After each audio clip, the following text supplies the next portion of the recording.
master at the helm there. Right, hi everyone, Chris here from Easy Tiger 2. This week's video is about passage planning, and it's a video musing on how we did our passage planning, what resources we used, etc., and a few thoughts about the formalities of so doing. Now, as with all the videos here, we're not claiming any kind of expertise, and this is simply a kind of record of what we did and what we found was good or bad on the way around. I probably spent a couple of months before we left looking at pilot books, getting together ideas, materials, etc., so that we had something to work with when we started off. So I collected together various pilot books. Some of them I borrowed and some of them I bought new, and these were quite good for planning. But it is worth bearing in mind that most of these books are getting on a bit. So the Irish Sea Pilot, for instance, was published in 2015, so it's 8 years out of date now. Now there's websites that go with these pilot books which contain some updates, but you need to just bear in mind they may well be quite out of date. And some parts of the country are not served particularly well by up-to-date books, and part of this is really to do with new technology, because a lot of people nowadays are using Navionics and SavvyNavi, and that means that the number of people who are actually prepared to buy pilot books is getting smaller and smaller. I went to a talk just recently by Tom Cunliffe, the guy who does the Shell Channel pilot, and he's published the last edition of that one, which was in 2021, the 8th edition of that book. And he was saying that he's not actually doing any more editions of the book because he's retiring. And of course, a lot of people will be relying on, as I said, Navionics and SavvyNavi rather than a pilot book. And of course, if the market for the book gets smaller, the rewards for putting the effort into writing it and for the publishers to publish it are getting smaller and smaller. It's just a bit unfortunate, really, but it is the way of the world. Anyway, the pilot books are worth having a look at, but just bear in mind that they may be out of date. Slightly more up-to-date way of doing this, we also used online resources like Visit My Harbour, and it gets updated as people put stuff on it. Pretty useful, slightly more up-to-date than the pilot books. I actually downloaded copies of bits of it so that I at least had the stuff on board should I not have any internet access. It's also worth keeping an eye on what the users say at the bottom of the pages of Visit My Harbour.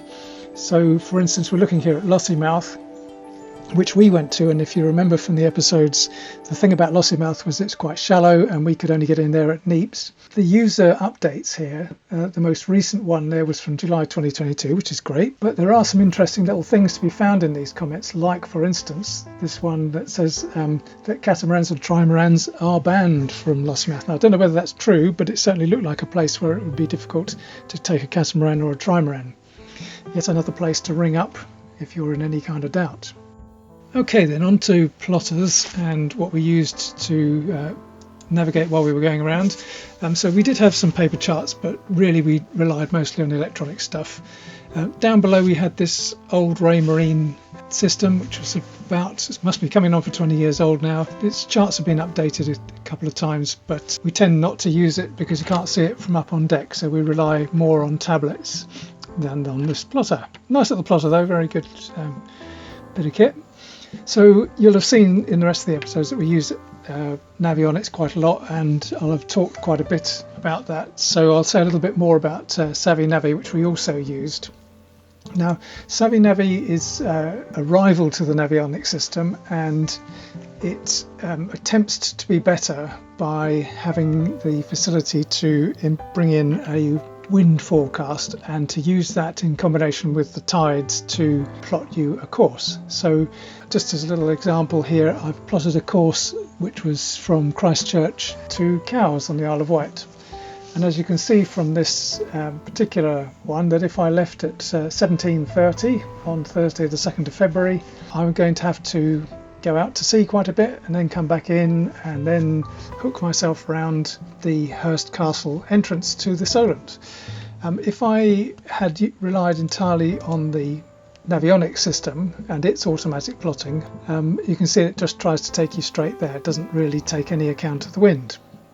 So this is the big plus point of SavvyNavi. It will use the information that is available in the wind forecasts. So anyway, it's a good thing because it gives you some idea of what you're likely to do if the weather forecast is right and the tides are okay as well. The other good thing about it is that you can vary the departure time by simply just changing it, and it will produce a new plot for you, taking into account the new weather forecast and the new tidal state of the tides. So pretty good stuff. When we were on deck, we tended to rely on navionics simply because the charts were brighter and easier to read and I think slightly more intuitive. One of the little tricks we did do was to see what SavvyNavi said we should be doing and then plot that on navionics and take it from there. Okay then, to sum up then, both bits of software are really good. SavvyNavi is probably slightly better for planning in advance, and navionics comes into its own, I think, a bit more when you're actually out there on the water, slightly easier to read, etc. But both bits of software are really good. Other bits of software are available, of course. So on to weather forecasts. Obviously the weather can make or break your day, and deciding whether to go or stay in a harbour really does depend on getting some good quality weather forecasting. This was our trip out of Aberystwyth, which turned out to be much lumpier than we had expected, even though the weather forecast was that it was going to be quite nice. So during the trip we relied pretty heavily on Predict Wind, which is a freebie, although you can buy a premium version of it, which is quite a nice piece of software because you can get 7 or 8 different weather forecasts all in one place. So what Predict Wind do is they draw on several different models from different weather forecasting agencies, and the idea is to look to see if there's any degree of consistency or not. Basically, if all the weather forecasts are saying the wind's coming in the same direction in roughly the same kind of strength, then all is well. It's almost definite you're going to get what it says. If there's a lot of variability, then you really are in a position of not knowing what you're going to get. We certainly found that when there was agreement between the different forecasts, then it was pretty accurate. There isn't one source of forecasts that's better than another, so you have to look at them all. But certainly if you're thinking about whether to stay or go and the forecasts are quite different from each other, it might be worth staying in the harbour. You get all sorts of information, so you get the wind speed, you get the direction, you get the gusts. So that can be quite interesting. Sometimes the gust forecasts are quite a bit bigger than the stable wind speeds, so it's worth knowing. You also, if you scroll down the screen, you also get information about the temperature, the air pressure, the cloud cover, the rain, wave heights, and even the tides. So it's pretty good stuff. We also looked at XC weather because that's just simply easier and quicker. XC weather is actually aimed at the aircraft, people flying aeroplanes, and it uses the GFS source, which is also in Predict Wind, but it's quicker and it's on your mobile phone, so it's sometimes useful. And we also used good old BBC website. BBC uses the French Meteo system, but all in all, the weather forecasting that we had on board was pretty good. We didn't have any real shocks or surprises on the way around, so thumbs up to all of those pieces of software. Okay, so having said all of this, should you prepare a paper copy of your passage plan? Now, as this video is going out to the world, the correct answer to this one is yes, you should do, and I'll say why in a minute. But I have to say I do think it's potentially a waste of time. So anyway, coming on to it. For the reasons why you might need to do one, well, first off is that if you've been on a long passage and you're arriving somewhere, it's a good idea to know what to expect when you do arrive there. And this is us arriving at Ramsgate on the very first leg of the trip. But you might be tired and you really don't want to be spending too much time working out what's going to happen. So having it written down and knowing in advance what's going to happen when you arrive there is a good thing. The second reason is that you might be expected to show a passage plan if something goes seriously wrong. So maybe the border force intercept you because they think you're doing some kind of drug running or something like that. Or if you have some accident where somebody gets hurt, you might well be asked to produce a passage plan. And if all of this ends up in court, again, the court might want to see what your passage plan said you were doing, and what you were doing out there and where you were intending to go. So that's the kind of formal yes you need one answer. The slightly more realistic one is that people don't produce passage plans for, a day trip across to Osborne Bay for a lunch and back. Little short trips, you don't do a passage plan. And most of the trip around the UK was really nothing more than a day sail, really. So it does seem a bit of overkill to write them out.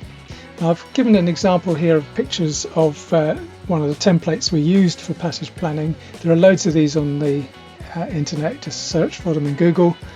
You fill them in advance, and you're supposed to kind of put your lats and longs for all your waypoints and so on in there, so have a proper paper record of it. Now, I spent absolute ages producing these in the week running up to us departing for the first 3 or 4 legs of the trip, and it really did take a long time to produce them. If you're going to write down the lats and longs accurately, and I did feel in the end that it probably wasn't actually all that useful, since even when we were doing things like approaching Ramsgate, we actually ended up looking at navionics on the deck. So should do them, and definitely if you're going to go across into other jurisdictions, so to Ireland or to France, it'd be a good idea to have one, but I'm not entirely sure that they actually serve the practical purposes, and they certainly take a long time to prepare given their very low utility. And the other thing to be said is simply that we ended up changing our minds on quite a few of the trips. We'd go out there and we'd decide to go somewhere else, so not always all that useful. Okay folks, that's it for this episode. As I said at the beginning, we're not claiming any expertise, so if you think we should have done something differently, or you disagree with what I've said, please stick something in the comments and I'll try and reply. So next time we'll have a look at even more stuff that we learnt, and there's a little bit of news to give you, some shock news. So see you then.